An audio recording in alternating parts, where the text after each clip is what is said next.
رمضان کی تیاری توبہ کرنی ہے، ٹھیک ہے نا؟ رمضان کی تیاری سب کی نفرت سے دلوں کو پاک اور صاف کرنا ہے کہ پتہ نہیں کب کس 100 آدمیوں کے قاتل کو جو اللہ نے معاف کر دیا، سیاہ ستہ کی روایت۔ تو کون کس وقت توبہ کر لے کچھ پتہ نہیں۔ اکبر ساری زندگی اس نے دین الہی، مرتد ہو گیا، کافر ہو گیا، دین لا الہ الا اللہ محمد الرسول اللہ اکبر ذل اللہ، یہ کلمہ بن گیا، اور اسے سجدہ ہوتا تھا، اور شراب حلال ہو گئی، گائے حرام ہو گئی، اس طرح کی خرافات میں پھنس گیا۔ اور مجدد الفسانی رحمۃ اللہ علیہ کی محنت آہستہ آہستہ آہستہ آہستہ آہستہ آہستہ آہستہ اس تک پہنچی، تو اپنی زندگی کے آخری چند ایام میں دوبارہ کلمہ پڑھ کے مسلمان ہو گئے۔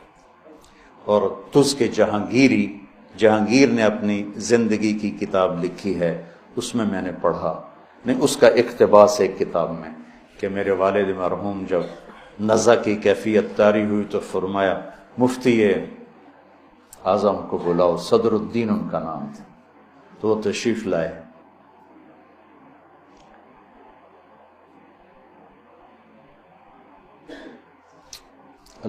اللہ کی رحمت کو تنگ نہ کرو، گھٹن نہ پیدا کرو، بڑی وسیع ہے۔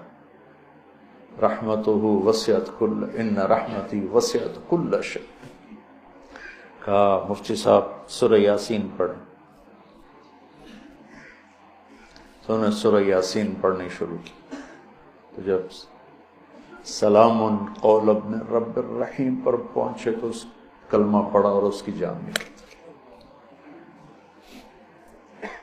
300 بیویاں تھیں اس کی، 300۔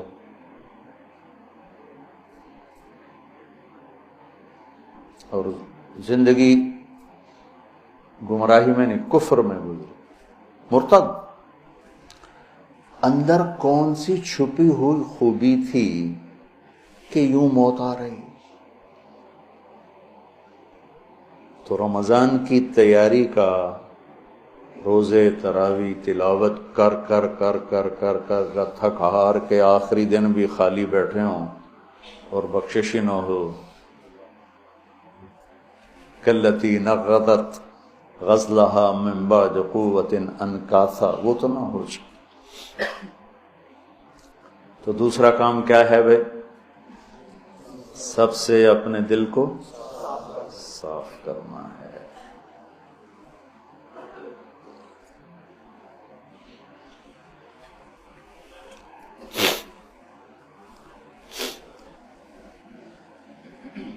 جتنی آسمانی کتابیں ہیں یہ رمضان میں اتری، تورات بھی، زبور بھی، انجیل بھی، قرآن بھی، صحف ابراہیم بھی، صحف موسیٰ بھی۔ تو رمضان میں ہمارے نبی قرآن کی تلاوت کی کثرت فرماتے تھے۔ تو روزے کی عبادات میں ہر چیز شامل ہے، نوافل بھی پڑھو اور ذکر بھی کرو، خیرات بھی کرو، افطاریاں بھی کراؤ، سحریاں بھی کراؤ، اور قرآن جتنا آپ پڑھ سکتے ہو۔ کتنے لوگ ہیں، میرا اپنے ایک ساتھی ہیں، صبح بیٹھتے ہیں اور رمضان میں اور شام تک قرآن ختم کر دے، ایک دن میں قرآن ختم کر کے سوتے ہیں۔ تو یہ تم انتہا بتا رہا ہوں، باقی اس میں قرآن کی تلاوت۔ روزہ رکھنے کے نتائج کیا ہیں؟ لعلکم تتقون، کہ اللہ تعالیٰ تمہیں تقوی نصیب فرمائے گا۔ اور کیا ہیں؟ اللہ تعالیٰ تمہیں بھوک کی وجہ سے نہ تمہیں صحت بھی دے گا، فاضل مادے چل جاتے، اللہ تعالیٰ غریب کا درد بھی دے گا، بشرطے کہ روزہ ایسے رکھو کہ سنبھل کے کھاؤ، حملہ نہ کرو دسترخوان پر۔ سحری ہضم نہیں ہوتی، افطاری آ جاتی، افطاری ہضم نہیں ہوتی، سحری آ جاتی، بیماریاں اور بڑھ جاتی ہیں۔ آپ جوان ہو، بھوک رکھ کے کھاؤ تاکہ آپ کو بھوک لگے، پیاس لگے، آپ کو جہنم کی بھوک یاد آئے، ہمیں جہنم کی پیاس یاد آئے، ہمیں غریب کا دکھ یاد آئے۔